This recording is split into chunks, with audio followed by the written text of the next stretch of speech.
اعوذ باللہ من الشیطان الرجیم بسم اللہ الرحمن الرحیم نحمدہ ونصلی علی رسولہ الکریم السلام علیکم ورحمۃ اللہ وبرکاتہ۔ ایک ہمارے بھائی نے جو ہمارے کینیڈا میں ساتھی ہیں، ہمارے بھائی ہیں، کینیڈا میں رہتے ہیں، ان کا ایک سوال ہے کہ انہوں نے پاکستان سے کسی مفتی صاحب سے فتویٰ لیا کہ غیر مسلم کے لیے احترام کا لفظ استعمال کیا جا سکتا ہے یا نہیں کیا جا سکتا، جس میں یہودی بھی ہیں، عیسائی بھی ہیں، قادیانی بھی ہیں اور دوسرے مذاہب کے لوگ بھی ہیں۔ کیا ان کے لیے احترام کا لفظ استعمال کیا جا سکتا ہے یا نہیں؟ سب سے پہلے تو یہ یاد رکھیے کہ احترام کو آپ جنرلائز نہیں کر سکتے۔ احترام کے مختلف لیولز ہیں، مدارج ہیں۔ یا نبی علیہ السلام کا احترام پوری کائنات میں سب سے زیادہ احترام ہے۔ اب جیسا احترام اپنے نبی کا ہم کرتے ہیں، ایسا احترام تو دوسرے کا نہیں ہوگا نا۔ اسی طرح سے نبی علیہ السلام کی اہل بیت کا، صحابہ اکرام کا جو احترام ہے وہ عام مسلمانوں کا احترام نہیں ہوگا۔ اسی طرح سے رسول کریم علیہ السلام سے پہلے کے جتنے انبیاء گزرے ہیں ان کا جیسا احترام ہے، نبی علیہ السلام کا احترام ان سب سے زیادہ ہے۔ تو ہر نبی کا احترام ہے، لیکن نبی پاک محمد صلی اللہ علیہ وسلم سید المرسلین ہے، ان کا احترام سب سے زیادہ ہے۔ اور رب کائنات اللہ تبارک و تعالیٰ کا احترام تو ساری مخلوق میں کیا ہر چیز سے زیادہ ہے۔ وہ رب کائنات ہے، اس کا احترام سب سے زیادہ۔ اس کے بعد اس کے رسول صلی اللہ علیہ وسلم کا احترام اور باقی انبیاء کا احترام، پھر صالحین کا، صحابہ اکرام کا، اہل بیت کا، شہداء کا احترام۔ اب یہ جو احترام کی مختلف مدارج ہیں، یہ آپ عام مسلمانوں کے لیے بھی استعمال نہیں کر سکتے۔ جیسا احترام ہم سیدنا ابوبکر صدیق رضی اللہ تعالیٰ عنہ کا کرتے ہیں، جیسا احترام حضرت مولا علی کا کرتے ہیں، جیسا احترام سیدہ فاطمہ زہرا رضی اللہ تعالیٰ عنہ کا کرتے ہیں، ایسا احترام ہر ایک کا تھوڑی ہوگا۔ تو اسی طرح سے جب مومن کا جو احترام ہے اور کافر کا جو احترام ہے، اس میں بھی فرق ہے۔ مومن کا بھی احترام ہے اور کافر کا بھی احترام ہے۔ مومن کا احترام کافر کے احترام سے مختلف ہے۔ آپ کے والدین ہیں، ان کا جو احترام ہے وہ آپ عام آدمی کے لیے احترام نہیں شو کر سکتے۔ والدین کا احترام، آپ کے جو اپنے والدین ہیں ان کا احترام سب سے بلند ہے۔ آپ کی بیوی کا احترام ہے، بچوں کا احترام ہے۔ نبی علیہ السلام میدان میں سے گزرتے تھے نا، بچے کھیل رہے ہوتے تھے، اور نبی علیہ السلام اس زمانے میں مدینہ شریف کے اندر یہودیوں کے بھی بچے تھے، مسلمانوں کے بھی بچے تھے، کافروں کے بچے بھی تھے۔ نبی علیہ السلام نے کبھی نہیں پوچھا کہ ان میں کافر کا بچہ کون ہے، یہودی کا بچہ کون ہے، مسلمان کا بچہ کون ہے۔ حضور پاک علیہ السلام نے سب سے محبت کا اظہار کرتے تھے۔ آپ کو میں چند مثالیں دیتا ہوں۔ مسلمانوں کا کافروں کے لیے احترام۔ نبی کریم علیہ السلام نے فتح مکہ پر عام معافی کا اعلان کیا۔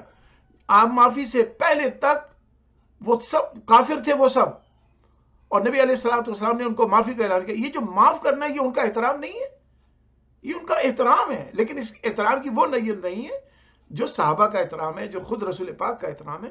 یہ ان کا احترام کیا، ان کی جان بخش دی، یہ ان کی جان کا احترام کیا، اور اس کا نتیجہ یہ ہوا کہ وہ سب مسلمان ہو گئے۔ یہ اس کا احترام ہے۔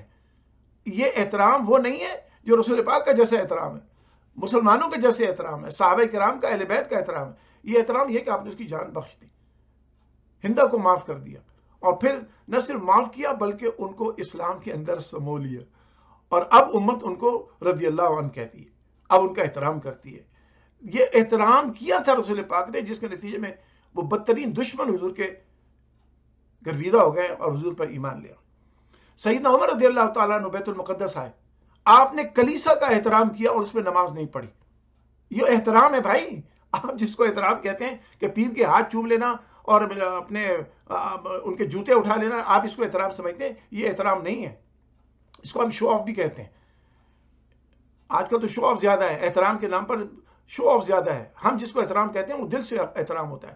حضرت عمر رضی اللہ تعالیٰ نے کلیسا کا احترام کیا اور اس میں نماز نہیں پڑھی، اس کی وجہ آپ سب کو معلوم ہے۔ سیدنا عمر رضی اللہ تعالیٰ عنہ امیر المومنین ہیں، ان سے زیادہ دین کو سمجھنے والا کوئی نہیں ہے۔ آج مفتی صاحب جو ہے نا اپنے فتوے اپنے پاس رکھیں۔ حضرت امیر المومنین سیدنا عمر ابن الخطاب رضی اللہ تعالیٰ عنہ سیریا تشریف لائے۔ آپ ایک گلی سے گزر رہے تھے، ایک عمر رسیدہ یہودی آدمی کو جو بلائنڈ بھی تھا، اس کو گلیوں میں بھیک مانگتے ہوئے دیکھا۔ حضرت عمر نے جب اس کو دیکھا تو آپ اس کے پاس گئے، اس سے پوچھا تم کون ہو؟ اس نے بولا میں یہودی ہوں۔ آپ نے فرمایا تم بھیک کیوں مانگ رہے ہو؟ بھیک گزارا کرنے کے لیے بھیک مانگ رہے ہیں۔ آپ نے اس کا ہاتھ پکڑ لیا اور اس کو جو بیت المال کے ذمہ دار تھے ان کے پاس لے کے آئے اور کہا کہ اس کا وظیفہ مقرر کرو۔ یہ حضرت عمر نے اس بوڑھے یہودی کا احترام کیا۔ آپ اس کو احترام نہیں کہتے ہیں، ہم اس کو احترام کہتے ہیں. آپ کے نزدیک احترام یہی کہ اپنے پیر کے ہاتھ پہ چومتے رہیں، وہ احترام ہے. ہمارے نزدیک وہ احترام نہیں ہے، وہ آپ کا مسئلہ ہے، ہمارا مسئلہ نہیں. آئیے مسلمانوں کے سب سے عظیم ترین سپہ سالاروں میں سے ایک سپہ سالار حضرت سیدنا صلاح الدین ایوبی رضی اللہ تعالی عنہ میدان جنگ میں ہیں. رچرڈ جو ان کا یعنی کروسیڈر کا کمانڈر ان چیف تھا، وہ گھوڑے سے گر جاتا ہے، اس کا گھوڑا بھاگ جاتا ہے. صلاح الدین ایوبی رحمت اللہ علیہ 2 گھوڑے اس کو بھجواتے ہیں اور کہتے ہیں کہ چلو گھوڑا استعمال کرو، آؤ اب مقابلے میں. مومن ایسا احترام کرتا ہے، مومن اس طرح سے بات کرتا ہے، یہ احترام ہے. تو اب یاد رکھیں کہ کافر کا احترام یہ ہے کہ آپ اس کو لعنت ملامت بلا وجہ نہ کریں، آپ اس کو چھوڑ دیں. ہم ایک غیر مسلم ملک پہ رہتے ہیں بھائی، ہمارے ساتھ تو دن رات یہودی بھی کام کرتے ہیں، عیسائی بھی کام کرتے ہیں، بھی کام کرتے ہیں، ایتھیسٹ بھی کام کرتے ہیں. ہمارا احترام ان کے ساتھ یہ ہے کہ ہم ان کے ساتھ الیکس سلیکٹ رکھتے ہیں، ہم ان کے ساتھ کام کرتے ہیں. ہماری حکومت مسلمانوں کی حکومت نہیں ہے، کافروں کی حکومت ہے، ہم اس کو ٹیکس دیتے ہیں. یہ ہماری حکومت کا احترام، ہم اپنی حکومت کا احترام کرتے ہیں، ہم قانون کی پابندی کرتے ہیں، یہ ہماری حکومت کا احترام ہے. کافروں کی حکومت کا احترام ہے. آپ نے احترام کیا سمجھ رکھا کہ آپ کھٹ سے جناب فتوے اٹھا کے دینا شروع کر دیتے ہیں کہ آپ جناب اس کو احترام نہیں کریں. احترام کی مختلف قسمیں ہیں. آپ لوگوں کو عقل نہیں ہے، آپ نے وہ پرانی کتابیں پڑھ دی ہیں، ان کتابوں سے آپ کٹ اینڈ پیسٹ کر کے فتوے جاری کر دیتے ہیں. میرے سامنے آئیے نا، ذرا منہ پہ بات کریں. اپنے مفتی صاحب کو میرے سامنے لے آئیے. مفتی صاحب سے میں پوچھ لوں گا کہ انہیں کتنا آتا ہے، سوائے ان کو جو روایتی کتابیں انہوں نے پڑھی ہیں ان کتابوں سے باہر ان کو ایک لفظ نہیں آتا ہوگا. اور میں یہ بھی بتا دوں کہ یہ مفتی جتنے بھی ہیں نا، یہ اور باقی لوگ بھی ہیں، خدا کی قسم ان کافر ملکوں میں آنے کے لیے ترستے ہیں. مجھے کتنے لوگوں کے ای میلیں آتی ہیں، ٹیکسٹ میسیجز آتے ہیں، اور یہ سارے مفتی یہ لوگ ہیں، یہ جو وہاں مسلمانوں کو کفر کے فتوے دے رہے ہوتے ہیں ذرا ذرا سی باتوں پر، یہ کافر ملکوں میں آنے، ڈالر لینے کے لیے، پاؤنڈ لینے کے لیے ترستے ہیں. ان کو وہاں پر احترام نظر نہیں آتا کہ یہاں سے وہ پھر پیسے وہاں لے کے جاتے ہیں. تو میں بالکل بات سچ کرتا ہوں. یاد رکھیے احترام سب انسانوں کا ہے. اب احترام کی مختلف مدارج ہیں، سب کا ایک جیسا احترام نہیں. لا یستوی اصحاب النار و اصحاب الجنہ، جنت والے اور دوزخ والے برابر نہیں ہیں. جنت والوں کا جو احترام ہے وہ دوزخ والوں کا احترام نہیں ہے. لیکن دوزخ والوں کا بھی احترام کیسا ہے کہ ان کو جو عذاب اللہ دے گا ان کے گناہ کے مطابق، ان کے کفر کے مطابق، ان کی شدت کے مطابق ہوگا. اس میں بھی مدارج ہوں گے، ہر ایک کو ایک جیسا عذاب نہیں ہوگا.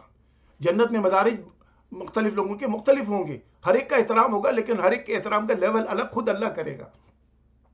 سب سے زیادہ احترام رسول اللہ علیہ الصلوۃ والسلام کا، بلکہ رسول اللہ علیہ الصلوۃ والسلام سے بھی پہلے اللہ تبارک و تعالیٰ کا سب سے زیادہ احترام، پھر اللہ کے رسول کا احترام، پھر تمام نبیوں اور رسولوں کا احترام، پھر صحابہ کرام کا احترام، شہداء کا احترام، صدیقین کا احترام، صالحین کا احترام، اولیاء اللہ کا احترام، ماں باپ کا احترام، بزرگوں کا احترام، اپنے سے عمر میں بڑے ہوئے لوگوں کا احترام.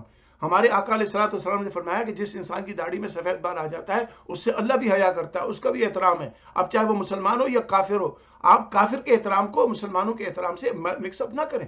کافر کا احترام یہ ہے کہ بھائی اگر وہ آپ کی مخالفت میں نہیں آ رہا، ہمارے دین کے خلاف نہیں کھڑا ہو رہا ہے، وہ اپنے کام سے کام ہے، ہم اپنے لکم دینکم ولی دین، تو آپ اس کا احترام یہ ہے کہ اس کو گالی نہ دیں، اس کو پتھر نہ ماریں، اس کو ذلیل نہ کریں. یہ اس کا احترام ہے. اللہ تبارک و تعالیٰ ان نام نہاد مفتیوں سے ہماری جان چھڑائے، اور اللہ تبارک و تعالیٰ اس دین کی حفاظت فرمائے اور مسلمانوں کو متحد فرمائے. وصلی اللہ تعالیٰ علی حبیبہ محمد وآلہ وصحبہ وبارک وسلم. ایک بات مجھے یاد آ گئی کہ دیکھیے ہم ہیں صوفیہ کے ماننے والے، we are people of inclusion. ہم فتووں کے ذریعے اسلام نہیں پھیلاتے، محبت کے اور اخلاق کے ذریعے اسلام پھیلاتے ہیں. ہم کفر سے نفرت کرتے ہیں، کافر سے نہیں کرتے. ہم شرک سے نفرت کرتے ہیں، مشرک سے نہیں کرتے. ہم گناہ سے نفرت کرتے ہیں، گناہ گار سے نفرت نہیں کرتے. ہم پیار اور محبت سے کافر کو بھی، مشرک کو بھی، گناہ گار کو بھی اللہ کے دین کی طرف لاتے ہیں. نبی علیہ الصلوۃ والسلام کی محبت کا، حضور کے دین کا، حضور کریم علیہ الصلوۃ والسلام کی اطاعت کا پیغام پہنچاتے ہیں، نفرت سے نہیں پہنچاتے. یہی ہم میں اور ان بیچارے مفتی صاحبان میں فرق ہے. اللہ تعالیٰ اس فرق کو قائم رکھے. وصلی اللہ تعالیٰ علی حبیبہ محمد وآلہ وبارک وسلم.